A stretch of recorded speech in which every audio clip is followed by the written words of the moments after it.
In a courtroom charged with political tension and national scrutiny, a dramatic exchange unfolded that would send shockwaves beyond the legal walls. A high-profile public figure found herself the target of an unexpected and scathing rebuke, triggering a chain of events that no one anticipated. This moment was not just a clash of personalities or ideologies. It was the ignition point of a larger conflict between institutional authority and the growing sentiment of public resistance against perceived abuses of power.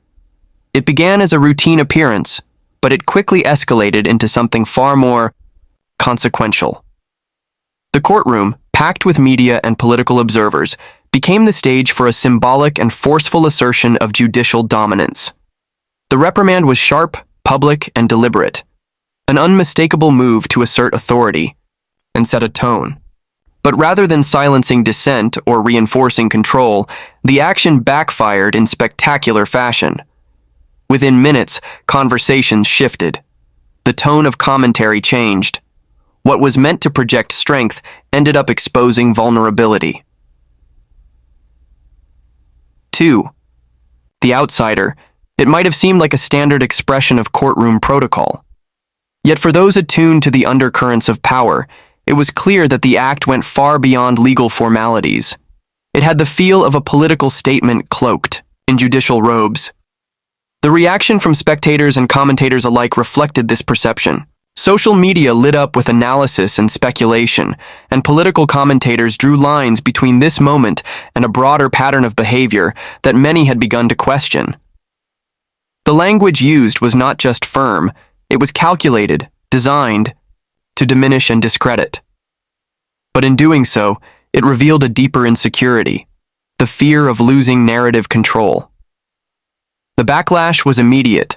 What was intended as a silencing moment became a rallying cry.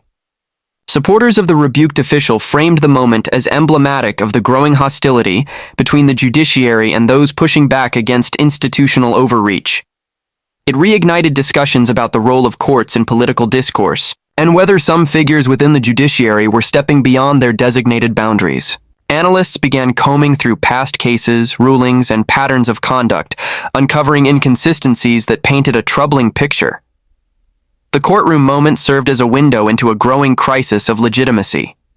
More people began to question the neutrality of a system that seemed increasingly politicized. It wasn't just about one confrontation, it was about what that confrontation represented. The scene symbolized a breaking point, the moment when long-simmering frustrations boiled over and became visible for all to see. Instead of reinforcing confidence in the system, the courtroom reprimand planted seeds of doubt. The idea that power could be exercised so publicly, so aggressively, without regard for the perception of fairness, alarmed many. Those who had long suspected an imbalance between branches of power felt vindicated. The dynamics had shifted. The conversation was no longer about legal propriety, it was about structural integrity. This event also put the media on alert. Previously passive or complicit observers began digging deeper, asking questions they had previously avoided. Reports emerged hinting at past controversies and alleged irregularities tied to those who had so confidently asserted their authority just moments earlier. What had begun as a moment of judicial theater became the catalyst for a broader investigation into the nature and direction of institutional power. Observers noted the timing. Just 4 minutes after the reprimand, wheels began turning. Stories resurfaced, documents were re-examined, and old allies grew silent. The attempt to control the narrative had inadvertently unleashed a torrent of scrutiny. The public, once disengaged or disillusioned, was watching again, and this time, with sharper eyes. In many ways, the courtroom scene exposed the fragility of the structure it was meant to protect. The assumption that power could be projected without resistance proved to be a critical miscalculation. Authority was not simply a matter of position, it was now tied to public trust, and that trust had been eroded in a matter of moments. The aftermath showed that the system could no longer rely on silence or passive acceptance. The ground was shifting, and what once passed unchallenged was now subject to intense and unforgiving examination. What played out in those minutes after the confrontation marked a change in trajectory. It was no longer business as usual. It was a signal that actions taken in the name of order would themselves be placed under a microscope, that every assertion of authority would be met with a demand for accountability. The drama in the courtroom was only the beginning. What followed was a cascading sequence of revelations and reckonings that suggested the old rules no longer applied. The immediate response to the courtroom confrontation wasn't silence, it was defiance. Standing firm in the face of criticism, the rebuked figure turned the moment on its head and unleashed a scathing counterattack that exposed a festering divide at the heart of American governance. Instead of retreating under pressure, the accused struck back, shining a light on what many view as an entrenched pattern of judicial activism masquerading as impartial law enforcement. The message was clear and uncompromising. It wasn't just about one ruling, one judge, or one case. It was about a perceived systemic issue that had been slowly gaining momentum in the shadows. The accusation wasn't delivered with hesitancy, but with precision. There was, according to the response, a coordinated effort to use the bench as a tool for political sabotage. This wasn't a courtroom dispute anymore. It was framed as a battle between the will of the people and a group of unelected officials determined to override democratic outcomes through legal obstruction. This wasn't rhetoric for the sake of deflection. It was a calculated unveiling of a larger argument. The idea took hold quickly across multiple platforms, fueling a chorus of voices who had long suspected that justice in America had become entangled with ideology. Court orders, injunctions, and last-minute legal roadblocks had become routine, especially when new policies threatened to shift the political landscape. These actions, often couched in the language of legality and precedent, were now being scrutinized under a more skeptical lens. The speech hit a nerve. It echoed frustrations that had been simmering among citizens and public officials alike, who believed that certain courts had become a last resort for partisan operatives, an escape hatch for political agendas that had failed to gain traction through legislative or electoral means. Rather than acting as neutral arbiters, some judges were portrayed as tacticians in robes, weaponizing their position to halt reform and protect a failing status quo. The choice of language in the response was telling. Phrases like activists in black robes and political operatives with gavels captured the mood of those who felt betrayed by a system designed to uphold fairness, but now, in their eyes, wielded power unevenly.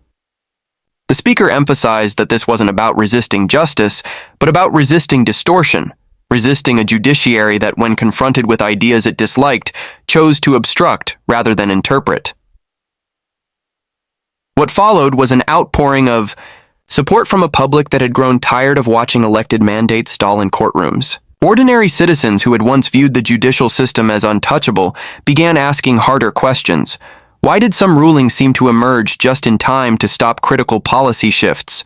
Why did legal interpretations so often align with a particular ideological slant? And why, above all, did some judges appear more interested in signaling virtue than delivering justice? The broader context made the argument even more potent. Across the country, injunctions had piled up against measures meant to secure borders, reform education, and restore economic independence.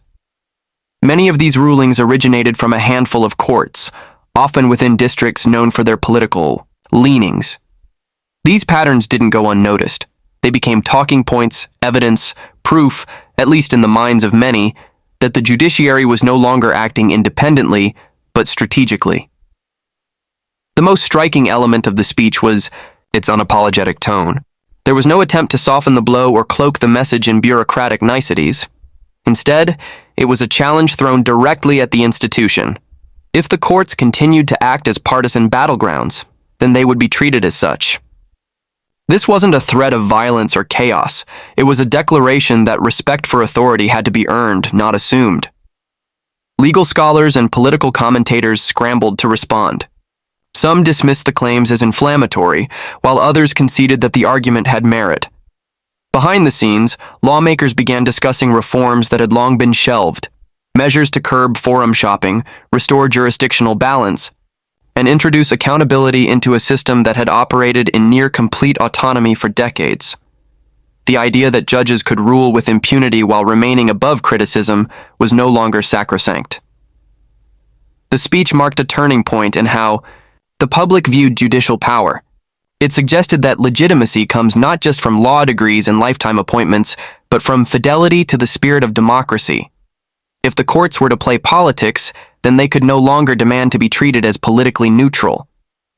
And if they wanted to maintain their role as protectors of the Constitution, they would have to prove they weren't just protecting their own ideas. The explosive courtroom moment didn't just spark political fire, it peeled back layers of a deeper issue that had long been shielded from public scrutiny: the unsettling presence of corruption within the judiciary.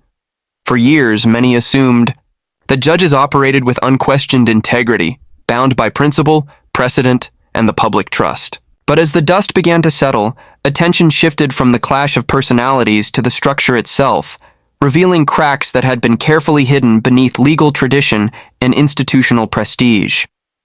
There has always been an aura of reverence around the judiciary, a sense that its members stood above the chaos of politics, immune to the temptations that plagued other branches of government. But behind the black robes and solemn rituals, there are human beings, fallible, ambitious, and, in some cases, compromised. When power accumulates with limited oversight, it creates the perfect conditions for misconduct to fester.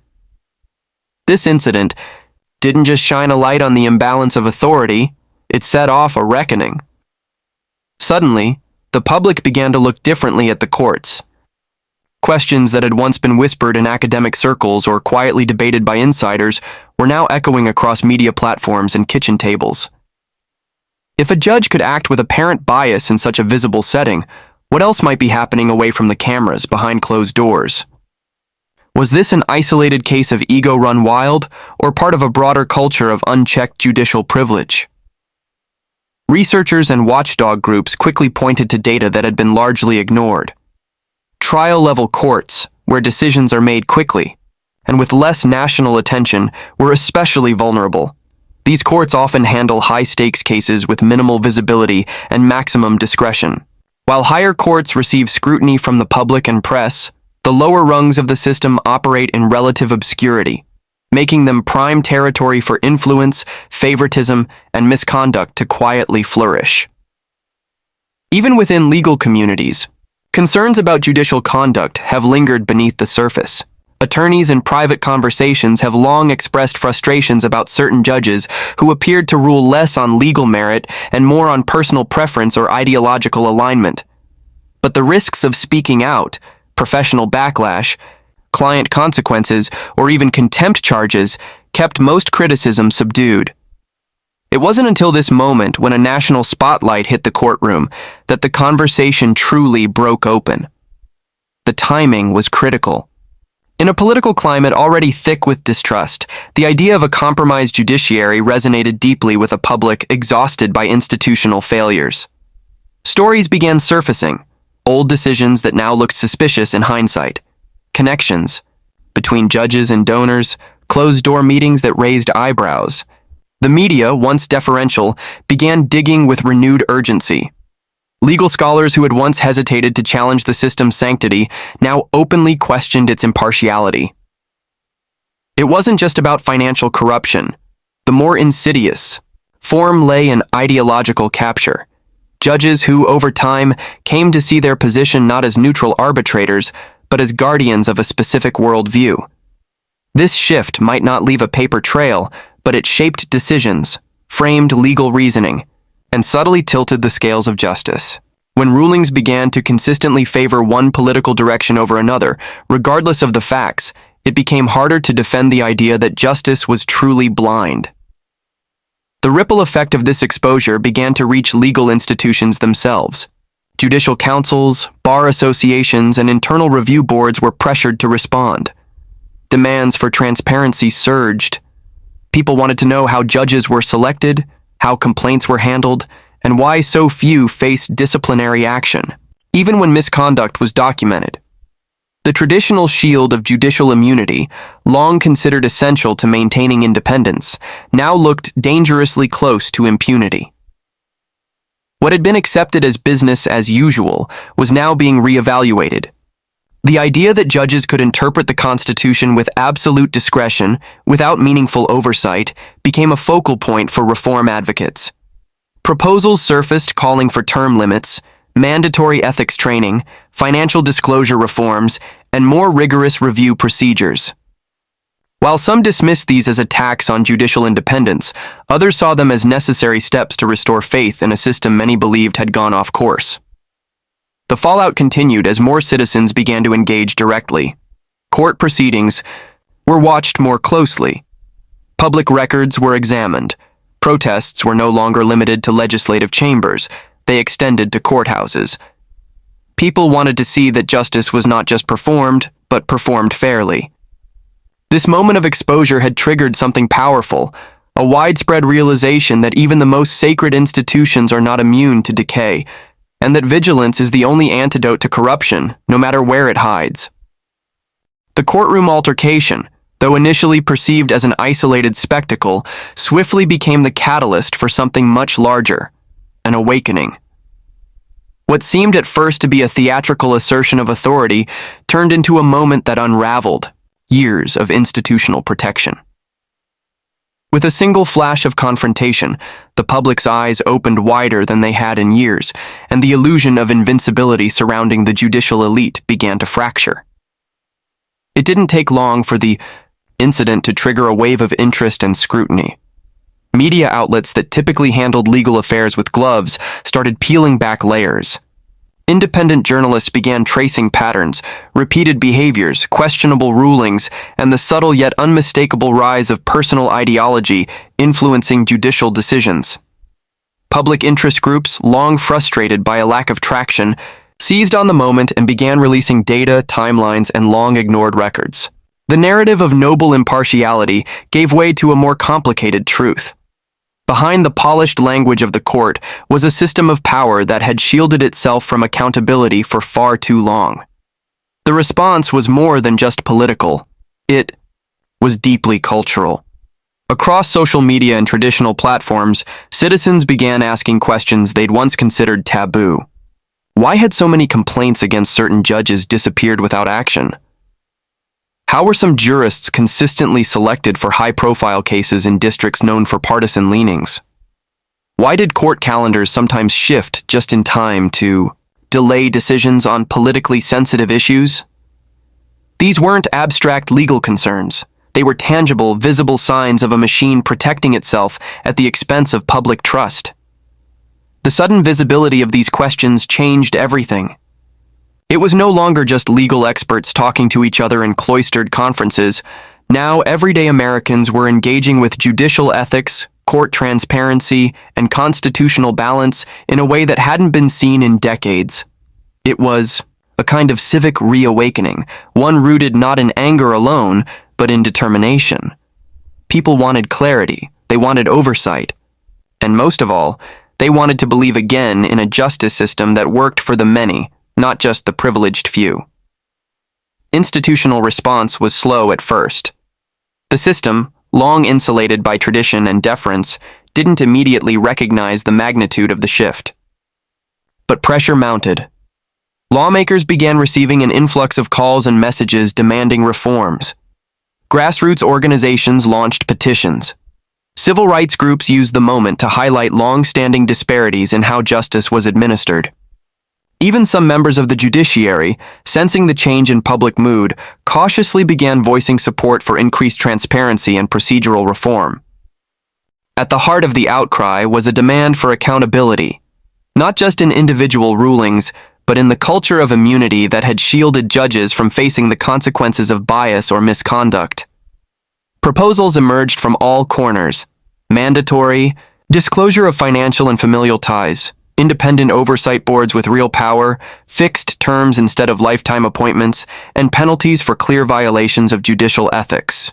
These ideas, once relegated to academic journals or fringe advocacy, were now front and center in mainstream debate. Some defenders of the system pushed back, warning of judicial overreach and threats to independence.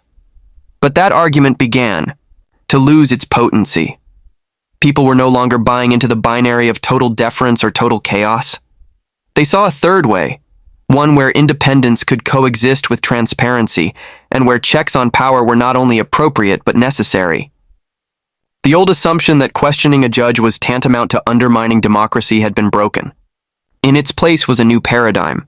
That silence in the face of injustice, even within the courts, was the real threat to democratic integrity. The fallout continued in subtle but profound ways. Confidence in the judiciary, once one of the most respected pillars of government, began to slip. Polls reflected growing skepticism. Legal scholars who once tiptoed around institutional critique became more candid. Law students and young attorneys watching the events unfold started asking deeper questions about the structure they were entering. Something had shifted, not just on the surface, but at the foundation. This moment became a turning point not just for public perception, but for institutional reckoning. A system that had operated in near silence for generations was suddenly facing a chorus of voices demanding change. The perception of untouchable authority was replaced with the reality that power, left unchecked, inevitably loses its legitimacy. What began as an assertive gesture inside one courtroom evolved into a national dialogue about fairness, accountability, and the urgent need to restore integrity where it had quietly eroded for far too long.